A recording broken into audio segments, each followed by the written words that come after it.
If your internet feels like it's stuck in the slow lane, with endless buffering, sluggish downloads, and pages that never seem to load quickly, there's a simple solution that could dramatically speed things up. And it doesn't involve waiting on tech support or spending money on fancy equipment. Let's talk about a little-known trick to boost your connection speed and enhance your privacy: changing your DNS settings. This is an easy and quick fix that doesn't require any technical expertise, just a few easy steps. What's DNS and why does it matter? DNS, Domain Name System, is the service that translates website names like google.com into the IP addresses your computer needs to find those sites. It's one of those behind-the-scenes elements that's crucial for smooth internet use. However, your default DNS provider, usually your internet service provider, might not be the fastest, safest, or most private option. By switching to a faster DNS server, you can see instant improvements in speed and security, and it's free. Here's how to change your DNS on Windows 10 or 11.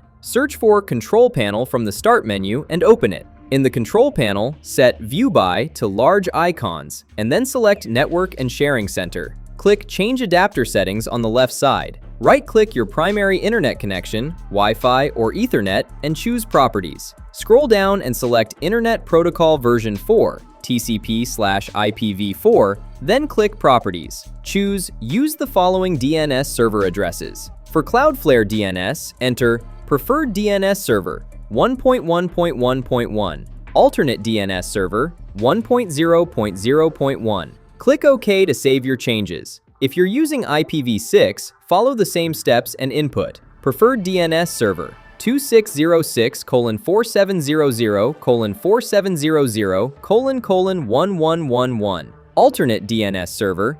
2606:4700:4700:1001. Click OK again, and you're done. Once you make the switch, your internet should feel snappier right away. DNS changes can make a noticeable difference in how fast pages load and how secure your connection feels. If this little tweak solves your slow internet woes, why not share it with friends or coworkers who are also battling buffering and lag? And don't forget to check out my next guide, where I'll show you the best free software that outperforms the pricey stuff. Hit the link on your screen to check it out now.